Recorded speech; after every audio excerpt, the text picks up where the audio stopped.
Добрый день. Сегодня вот мы с Артхуром решили опять по поводу Нузала поговорить. Тема эта очень важная, и мне вот хотелось бы, чтобы он сначала свою позицию высказал, почему ему это важно.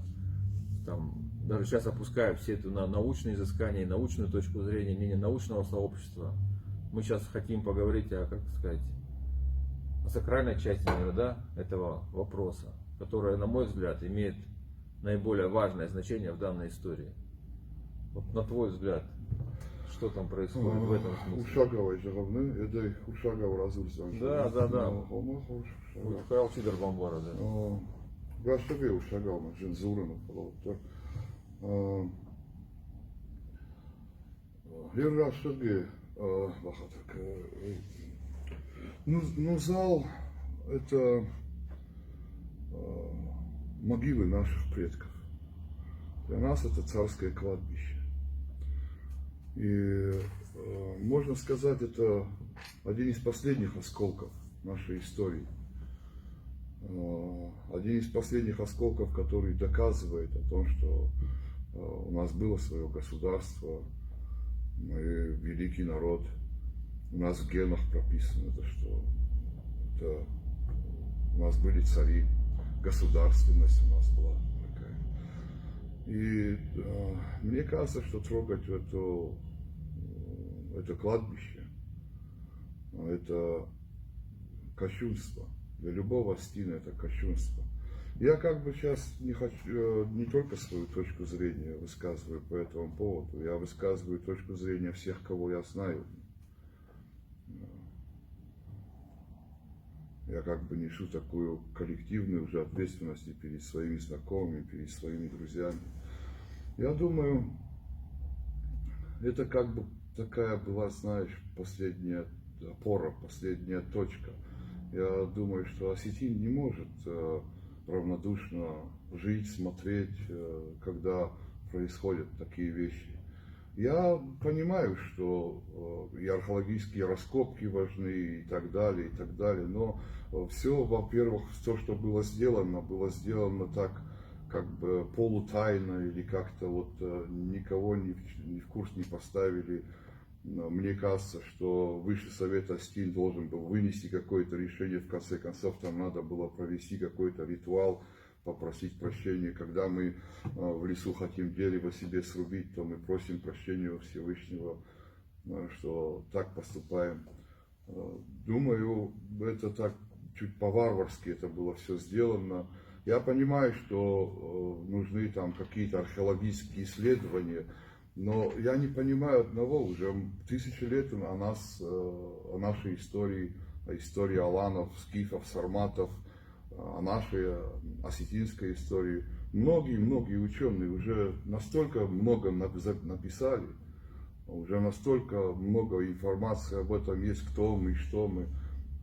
Я думаю, мы не нуждаемся в лишних доказательствах того, чтобы еще раз подтвердить, что вот это надо выкопать Нузал, и нам надо еще раз убедиться в том, что мы аланы или еще что-то. Мы сами прекрасно знаем, кто мы. Нам доказательства этого не нужно. А для заполнения музеев можно было бы, если посмотреть, например, Азовский музей, он полный аланскими и скифскими всякими сокровищами. Есть много разных вещей, которые могут заполнять наш новый музей. Но раскапывать наши кладбища, это кощунство, это варварство, нам не оставляют другого шанса. Например, для меня прижали к стене, да даже не к стене, а к обрыву. Если я сейчас делаю шаг назад, то сзади меня ждет только позор и смерть, больше меня ничего не ждет. Ну а зачем жить тогда? Зачем тогда жить, называть себя Остином, когда идет реальная проба вырвать твою историю с корнями? Так воспринимает большинство людей. Я знаю, что кто-то может сегодня говорить, что это археологические раскопки. И даже эти археологические раскопки можно было бы понять. Да? Но я не могу понять, почему эта земля принадлежит РПЦ, церкви. Я не могу понять, какое отношение имеет церковь к царским могилам. долине царей, так я скажу, там, к Ос-Богатару, тем более, какое отношение имеет. И вообще для меня удивительно, как можно вообще приобрести в Осетии землю, кладбище. Волмар такой план Балханой, мама уйдишь, каши. Ну, Балхон бесплатным, да. Ома орат, то есть фала чистые лаборта, усы гахата на кот, то есть гахата на кот, то есть, неужели никто там не подумал, не сказал, слушайте, ребята, вот у нас в Осетии культура такая, что у нас кладбище это для мертвых, мы провожаем этих людей на тот свет, Рухшах, Санжах там, Арвыш там все, что на кладбище у нас неприкасаемое, так же как и наше святилище неприкасаемое. Но сегодня у нас происходит, к сожалению, удивительно, мне кажется, что, наверное, уже 1000 лет с христианами живем. Я не помню, и, наверное, мои предки тоже не помнят, что у нас были с христианами какие-то разногласия. У нас очень много семей, где мать является христианкой, отец является, так сказать, как бы традиционалистом, Даумагашка Сарыбна, Иронов Даумагашка. И никаких конфузов, никаких проблем у нас никогда не возникало. Почему-то вот последние несколько лет какое-то обострение идет, как будто бы у нас, не знаю, какая-то экспансия такая идет, но экспансия идет жестко. Экспансия идет на наше святилище, осваивается наше святилище, превращаются в христианские. Вот, например, святилище Мекалгабарта превратились, оно превратилось в христианское. До этого оно не было. Мекаджимбарг, Мекаджи Кубанда, то есть вот, например, у нас было очень важное святилище Нахашу Аштарчи. На сегодняшний день Нахашу Аштарчи выглядит как туристическая такая точка для туристов. Туристы там высаживаются и ходят, посмотрят. Нет проблем. Да. Но смысл Нахаши Ваштарджи, святилище Нахаши, смысл его, направление его, для чего оно было сделано, для чего его выдумали. Не для того, чтобы туристы там гуляли, а для того, чтобы наши светлые мужья, для того, чтобы светлые головы, умные, которые составляют составной частью являются Нахаши, для того, чтобы они там собирались и принимали решения о тяжелых вопросах, о важных вопросах для нашего населения, чтобы они принимали такое коллективное решение, которое помогает нам жить, которое направляет нас по правильному пути. Вот это беспокоит. И я хочу сказать, что на сегодняшний день, хотя осетины разумный народ, мы отличаемся всегда умом и сообразительностью, отличаемся всегда, но хочу сказать, что вот эти Нузал, вот это кладбище в Нузале, Царазонты, Инганта, это нельзя было трогать. Это как бы это последняя такая красная черта это для нас. Я вижу, никто не интересуется этим, никто не спрашивает. Все идет очень грубо. Кто как решил, кто так их делает. Нет, там уже раскопки закончились, уже все вывезли. Да, раскопки-то закончились. Понимаешь, вот лично мое мнение и мнение моих друзей, то, что раскопки не должны были даже начинаться. Надо вернуть обратно все на место, сделать так, как было, обратно, я не знаю, там изучили что-то или не изучили, надо вернуть обратно все на место, попросить прощения, провести определенные ритуалы. Мы это тоже требовали, на круглом столе тоже это требовали, чтобы вернули, и это пообещали, что все вернут, но как-то мнение поменялось. Я просто хотел бы тоже свои пару слов сказать по поводу вот этого Нузала. Неправильно связывать это только с историей Осетии, да? Потому что история Осетии, история тем более Древней Алании, это составная часть истории России вообще, да, всей этой территории в Евразии. Аланы сыграли огромную роль вот на генезе вообще всей вот этой Южной Руси, там, начиная от Дона и ниже, там, Воронеж, все это, вот эти аланские степи были, до Крыма там и все. И большую роль как бы в истории России, просто мало кто это знает освященно, да, у нас же это нормандская теория, то есть все мы произошли как бы в культурном смысле от немцев, но на самом же деле мы все понимаем, что это было не так. И вот эта вся аланская история, она является составной частью российской истории. Это надо тоже понимать. И удар по вот этим вот аланским корням, это удар по вот этому опоре, на то, что опирается и государство российское в том числе. Ведь люди, которые это делали, эту операцию провернули, я считаю, что это операция, да, это мое мнение, я сейчас скажу, почему я так считаю. Они пытаются выбить как бы некий фундамент, одну какую-то такую, знаете, балку опорную из-под российской государственности. И я объясню, почему это. Потому что как бы человечество, да, люди, это как бы есть коллективное сознание, коллективное бессознательное. И вот коллективное бессознательное, оно уходит куда-то корнями в глубину, да, там опираются туда вот народы, страны и народы. Эти аланы, которые здесь жили на протяжении тысяч лет, они охраняли эти южные рубежи. Кавказский хребет, да, проход, Дарьяльский там и все прочие, все это прекрасно знают. Это все же на протяжении сотен лет шло. И крушение Алании, оно вот большую, как сказать, негативную роль сыграло тогда, в средние века. И вот эти темные, смутные времена наступили, и потом как-то выкарабкались из этого всего. И на этом кладбище именно покоился, по легендам, да, вот последний представитель этого царского рода, тех аланов, которые все это еще держали. И удар по этому эгрегору, это удар по сегодняшней Осетии, это удар по сегодняшней России. По нации удар. Это удар, это просто мощный удар. Когда ты такие вот сакральные точки берешь, уничтожаешь, тогда нация становится слабее. А мы как бы часть российского общества. Это удары по России в том числе. И люди, которые такие вещи делают, они прекрасно понимают, что они делают. Я тогда говорил в прошлых своих видео, еще раз прошу обратить внимание. Это не я придумал, это мне армянские товарищи позвонили, карабахские.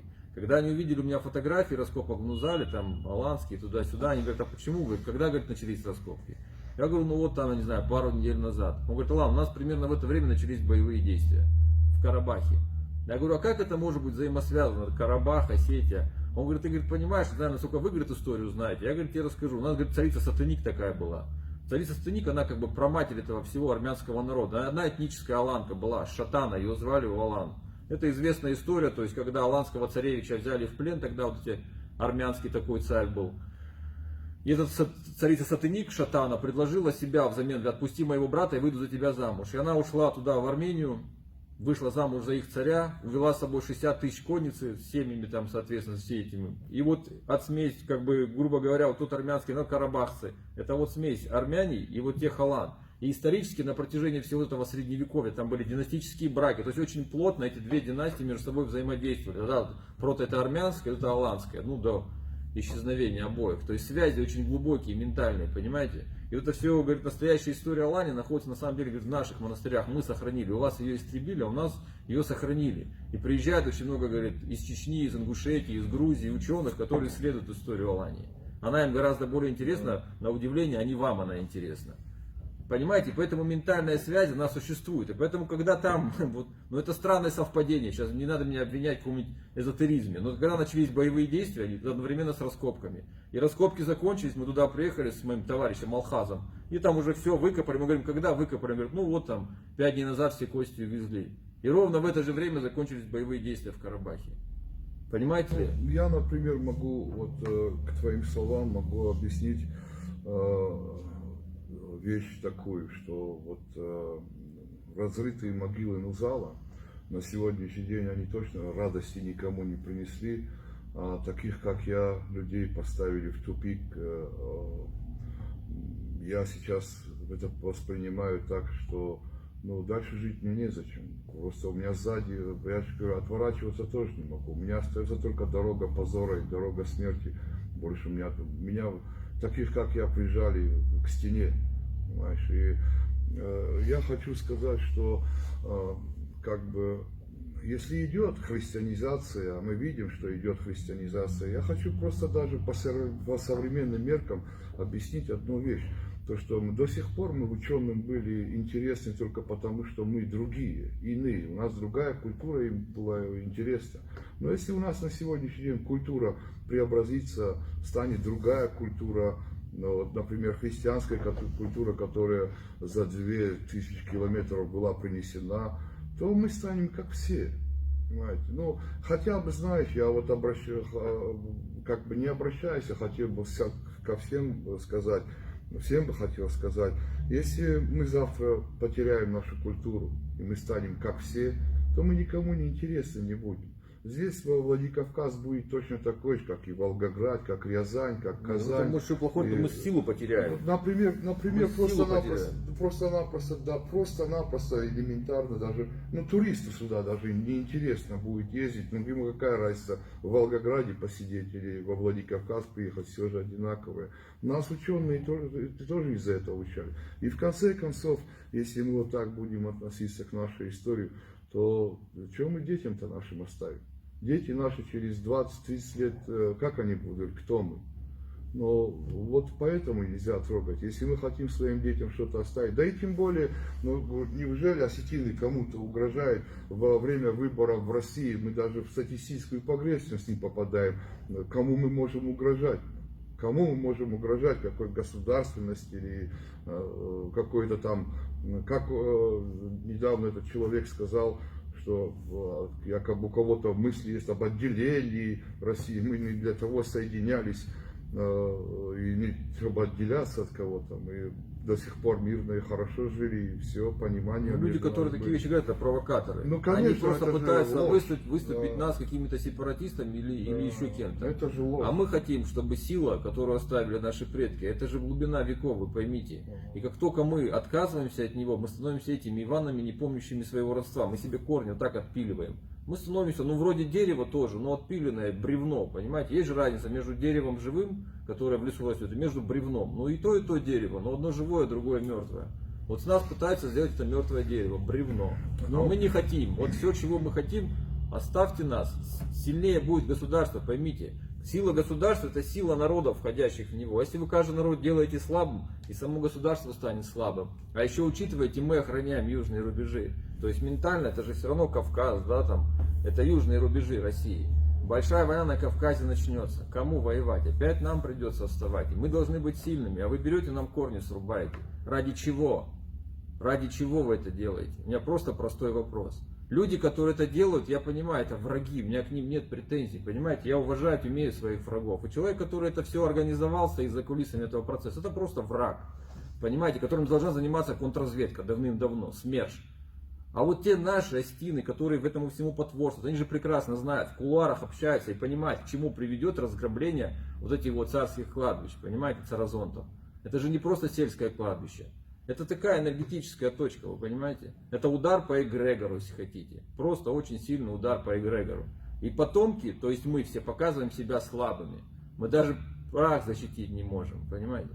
Даже добиться не можем того, чтобы этих кости упокоили назад в их могилы. То есть, ну, хорошо, ученые изыскания сделали, ДНК-анализы взяли, кости, а нам отдайте, мы их на место похороним. Нет, нельзя. Понимаете? Ну и чего добиваются? Нельзя было трогать это все. Упокойте назад, беда будет, послушайте. Мы это не выдумываем и не потому, что нам делать больше нечего. Я поэтому и сказал, что вот эта нузальская проблема, она как минимум разозлила большой слой населения в нашей республике, особенно мужской слой, да и, конечно, и женский слой. На сегодняшний день я могу смело сказать, что у нас есть разные министры, большие люди, которые прекрасно знают нашу культуру, прекрасно знают нашу культуру. Ты понимаешь, вот есть, вот представь симфонический оркестр, да, вот, друзья, представь симфонический оркестр, это вот наша страна и народы, и там разные инструменты там есть, трубы, скрипки, барабаны, разные инструменты, и все вместе делают красивую музыку, симфоническую, красиво, всем нравится. А если мы все будем похожи, это, грубо говоря, целый оркестр, состоящий там из балалайк одних или из одних барабанов, это что такое будет? Это что, красиво будет? Не будет ни гармонии, ни красоты, ничего не будет. И вот эти разные народы, мы так симфонию создаем. А есть люди, которые хотят, чтобы все играли на балалайке, да, там, я не знаю, или на трубе, вот так, дружно, одновременно, все под один стандарт. И они ослабляют это, вы поймите. Концептуально это враги, они хотят разрушения государства. Уничтожить там идентичность, там, и все. И все рассыпется само по себе. Нет, не дураки. Дураки до такого не додумаются. Это враги, очень умные и очень продуманные. И прекрасно знающие, что делать. Беда заключается в том, что в нашем нынешнем структуре, которая занимается государственной безопасностью, уже нету там бывшего 5-го управления, которое было в КГБ СССР, где были специалисты в этих всех вещах. И которые понимали, что можно копать, что нельзя копать, и какие последствия будут. А сейчас этими вещами не занимается никто, понимаешь? И все сводят к тому, что это просто какие-то радикалы не хотят там, не знаю, кого-то давать выкапывать. Артхур, ну много же говорят Ахдау, Ахдау. И есть такое мнение, как бы спрашивают, зачем вам эти все остатки вашей этой традиционной культуры в 21 веке, да, уже современные технологии, чипизации, там, я не знаю, да, искусственный интеллект, а вы все держите за какие-то свои традиции, которым там сотни тысяч лет. Может, они не нужны уже? Вот как, на твой взгляд? Ирону адыма, когда своим баром, Ирон адыма, когда не баром, когда мы витхай, когда они вот эти шагавы, я знаю, мы вот сега баром, как вот саждар, Чина зур Иронау, ушагал чин баром, вот сега родона и вала баром, по мне бажовной совой. Гдау миниш совой, гдау ушагал из уста. Не Ахдау это тысячелетняя мудрость наших предков. Почему он образовался, почему он нужен? Вот, например, я тебе объясню такую вещь. Вот прожил 100-летний человек, оставил какую-то мудрость, оставил своим потомкам. Этот тоже прожил 50-60 лет, тоже собрал мудрость. И вот так от человека к человеку вот эта мудрость собиралась по капле, по капле, по капле, и накапливалась много тысяч лет. И это были знания. Ахдау, по сути, это конституция. Конституция не только одного человека, но конституция народа. Если взять Ахдау, то по Ахдау на сегодняшний день можно восстановить государственность и жить в государстве. И Ахдау это и есть закон Российской Федерации, как закон Российской Федерации. Ахдау это и есть конституция. Но вот эта мудрость, которая тысячелетиями копилась, зачем она нам нужна? Когда, например, у меня например, есть у меня сын, моему сыну, например, 15 лет, то я с ним делюсь этой тысячелетней мудростью, которую собирали наши предки. И когда я с ним делюсь этой тысячелетней мудростью, то мой сын в 15 или в 20 лет знает гораздо больше, чем любой такой ребенок из другой нации, понимаешь? Я ему вкладываю в голову мысли, которые были у 100-летнего человека, опыт у которого был. Вот Ахдау из-за этого нужен. Понимаешь, мы не зря такой народ, который прославился на весь мир, не зря ученые нас изучают, понимаешь? Я всегда говорю, вот, нас называют самым героическим народом во Второй мировой войне, а нас было 700 тысяч, например, да, только. И меньше было, да, это сейчас 700, ну, да, тысяч, наверное, 250. Да, сейчас. Ну а ты представь себе, если бы нас тогда было 80 миллионов или 50 миллионов, никому бы даже в голову не пришло в нашу сторону как-то ножик повернуть или подумать, что на нас можно напасть. Вот такой народ. Почему мы такой народ? Потому что мы сохранили тысячелетнюю мудрость наших предков и передаем их своим детям. Ахдау это как олимпийский огонь, который должен гореть. Это не искра должна быть. Это олимпийский огонь, который мы передаем своим младшим. И наши младшие усваивают эти знания. Ты можешь себе представить 20-летний парень, который знает, что есть в голове у 100-летнего мужика. И вот таким образом мы формировали вот этот Ахдау. И вот этот Ахдау объясняет, в каких случаях надо повести себя вот так или вот так. Он объясняет для того, чтобы наши младшие не теряли больше времени на метод проб и ошибок, а поступили так, как уже старшие это уже сказали, как в Ахдау это есть, потому что это уже прошло отбор проб, методов, ошибок, оно уже прошло. И он получает чистые знания. Молодой человек получает чистое направление, и ему не надо задумываться, а может я вот так сделаю, а может я вот так сделаю. Ахдау это та же самая, она нужна в культуре, она нужна в культуре общения, нужна. Ахдау нужен для того, чтобы люди общались, в социуме она нужна, понимаешь? Ну, например, если мы будем с тобой в лесу, и там дикие звери какие-то будут, конечно, там тоже есть свой Ахдау, но мы же там не будем проявлять Ахдау, вот как, например, вот среди людей мы проявляем, для того, чтобы люди умели жить вместе, знали, как поступать с друг другом, понимаешь? Для этого есть Ахдау. Например, когда я встречаю незнакомого человека, то, например, это самое малое, что есть. Когда я встречаю незнакомого человека, то я не могу свою руку положить на кинжал, потому что я вызываю в нем агрессию. И это может угрожать мне. Мы можем случайно друг друга убить. И когда-то наши предки это уже пережили. И поэтому в Ахдаве было так сказано: когда ты встречаешь незнакомого человека, не клади руку на кинжал, ты вызываешь в нем агрессию. Понимаешь, вот Ахдав вот так он построен. Он построен из многочисленных... Жизненный опыт такой. Да, жизнь, это и есть жизненный опыт. Но Ахдав, он универсален, он еще и является конституцией.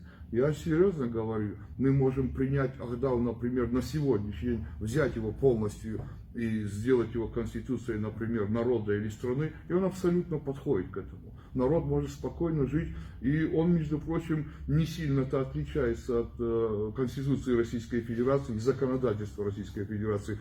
Практически абсолютно не отличается. Отличается только тем, что Ахдав более демократичный.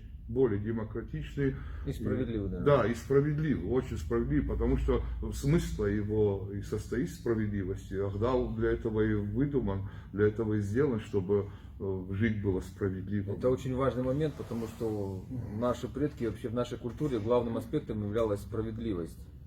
Да, Это же... демократия, Да, справедливость, почему, равноправие. да, почему так очень сильно зашел коммунизм и все остальное? Потому что люди говорили о справедливости. А когда говорят о справедливости, тогда как бы сердца загораются.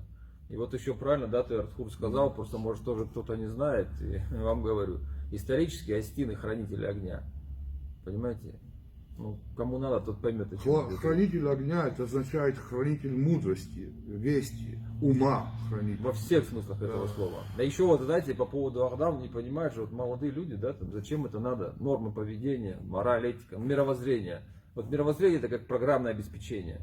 Просто понятным языком вам будет. Вот есть же, например, Samsung, да, в нем стоит Android. Вот сейчас мы на нем снимаем телефон. А вот тут у друга есть iPhone, там iOS стоит, программное обеспечение.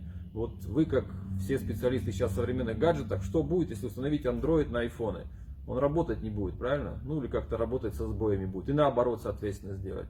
Вот мы как бы заточены под одно мировоззрение, под одно программное обеспечение. Это ну, как бы генетически, исторически там много факторов есть. То есть заточены под одно мировоззрение. Нам зашивают в голову другое. И поэтому в голове получается у человека сбой постоянный. Он не реализовывает даже там, не знаю, 10% своего потенциала, который бы мог реализовать. Почему? Потому что чуждое мировоззрение прошили, понимаете? Неправильную программу зашили.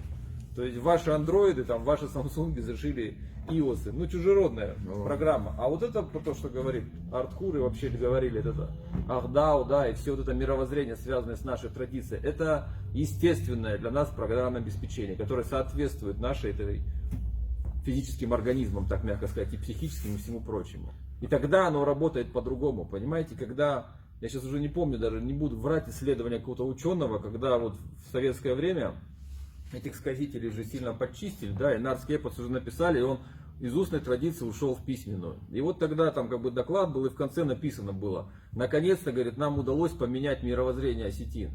Понимаете? Вот фраза такая была, она мне просто запала, я давно это читал. Наконец-то нам удалось поменять мировоззрение осетин.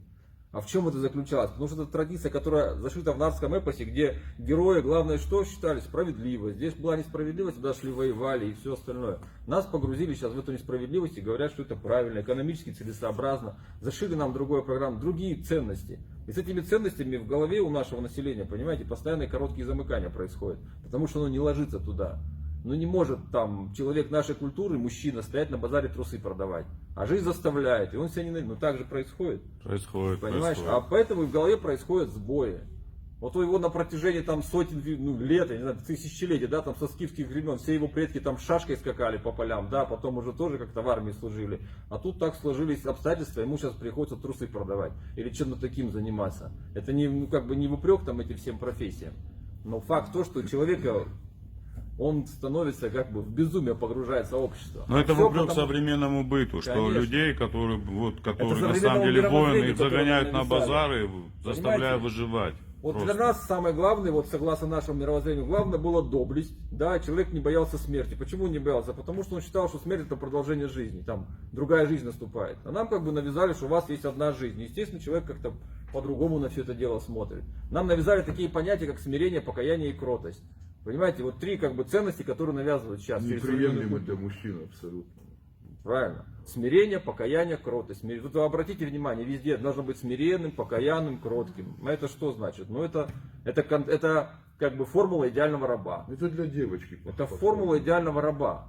Понимаете? Ведь даже вот в средневековье в плен брали многих людей во время войны, да, но не все же рабами становились. Одни соглашались быть, то есть не каждый человек, а психика готова быть рабом. Это же тоже такая специфическая вещь. Кто-то выбирал смерть. А кто выбирал смерть? Тот понимал, что смерть это просто продолжение жизни. А человек, который считает, что у него одна жизнь, он готов быть рабом. Потому что у него одна единственная жизнь есть, и он за нее цепляется и держится. А когда ты знаешь, ну да, умер, там, перезагрузился, там, ушел к предкам, вернулся назад. И зачем тебе жить рабом, если ты знаешь, что там у тебя продолжение жизни есть нормальное, адекватное. И для тебя самое главное, что, ну, как бы честь, там, достоинство и все остальное. Потому что это, как бы, вещи, которые ты с собой забираешь на тот свет.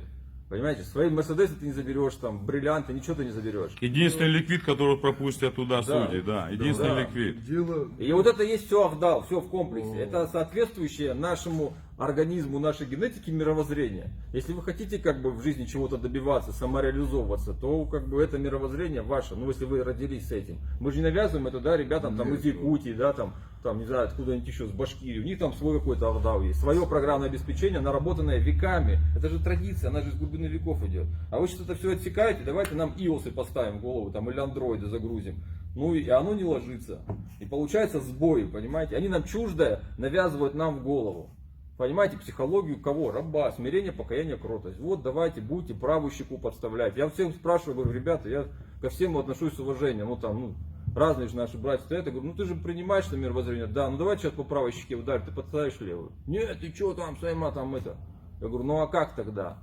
Уже, говорю, сбой, понимаешь, в твоей отдельно взятой голове уже сбой программы.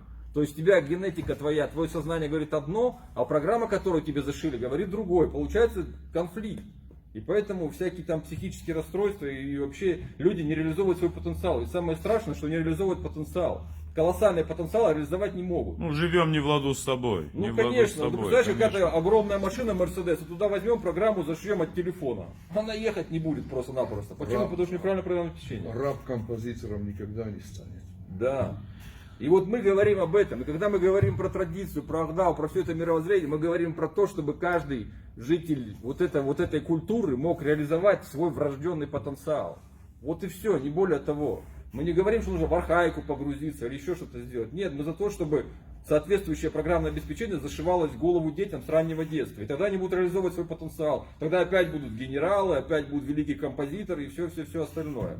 А в противном случае нет. Где-то, вот посмотрите, героизм, да, Великой Второй мировой войны, и сейчас момент, когда вот наших кости предков выкопали, никто ничего пальцем пошевелить не может, все перепуганные ходят. Представляете, всего лишь прошло там 70 лет, 2 поколения. За 2 поколения полностью перепрошили мировоззрение. Вот даже в Южной Осетии возьмите поколение начала 90-х годов, которые были ребята, и вот нынешнее. И сравните, вот сейчас ситуация, которая там происходит, и были бы те живы, которые в 90-е были. Хубулы, Просто вопрос Карпаты, такой. конечно. Я ничего не утверждаю. Было просто бы вопрос иначе. задаю. Все верно. всё Товарищи, верно. вот были бы те пацаны не тогда еще были, да, ребята, скажу, Рукшак Сунот. И вот они были бы сейчас. И что было бы? Какая-то разница есть. А это вот все это в мировоззрении заключается. Вы поймите, друзья мои. И когда говорит там Артхур про Ахдал, это говорит он про это. Про то, что нужно соответствующее нашему как бы народу вшивать мировоззрение людям. И тогда будет жизнь другая. Тогда будет реализовываться потенциал во всех сферах причем, правильно? И будут опять и генералы, и герои, и чемпионы, и все остальное. А в противном случае вот будет то, что мы сейчас видим. Люди растерянные ходят, потерянные, не понимают, кто они, чего они. Им смирение, покаяние, кротость, смирение. А они воины всю жизнь были. Поколения, века у него воины предков, понимаешь? Ему говорят, тебе туда не надо, ты вот давай там какому-нибудь там святому Пафнутию там или кому-нибудь туда молиться. Что такое молитва? Туда свою энергию отправляешь. Ну что такое молитва? Вот висит портрет некого человека, которого ты знать не знаешь. И ты туда отправляешь свою энергию ему, он уже мертвый. Где-то там умер, в Греции жил, я не знаю, где-нибудь там, в Сыктывкаре, фиг его знает где. И висит его портрет, и ты на ему молишься и отдаешь ему свою энергию. Но если ты хочешь помолиться, дедушкину фотографию повесь, тогда на нее помолись. Хотя бы ему энергию отдашь. ему хоть приятно будет. То есть подпитываешь не весь кого. Понятно. Мы конечно. сливаем свою энергию в чужой эгрегор. И когда поговорим про на наши кувандоны, оставьте в покое святилища, это что такие? Это же места, откуда сила выходит. Это места энергетических разломов, да, ну это же понятно. Места Которую силы. мы должны подпитывать, Да. как наши И предки, вот наши молитвами предки туда своими. приходили, молились, заряжали эти батарейки. Теперь туда ставят другие места, понимаешь? Других как бы этих структур, которые эту энергию забирают куда? К себе. Они что, нам ее дают, что ли? Нет. Они ее забирают в другое место. А куда? Откуда она вышла? В святилищах мы упорядочиваем свои мозги, Да. свое мышление. Наше мышление в святилищах приходит в порядок, в статус такой. Поэтому часто, когда мы в святилищах бываем, мы снимаем обувь для того, чтобы коснуться голой ногой земли. Для чего это нам нужно? Чтобы электрическое поле наше сравнилось с полем электрическим земли. И вот в этом уравновешенном состоянии лучше всего устаканить свои мозги. И без головного убора, да? Да. И в святилище мы в основном ходим для того, чтобы дальнейшую свою жизнь продумать. Молитва это именно в этом и заключается, чтобы продумать дальнейшую свою жизнь, как дальше жить, как дальше быть. Именно наиважнейшее из-за этого ходим. Святилище это то место, когда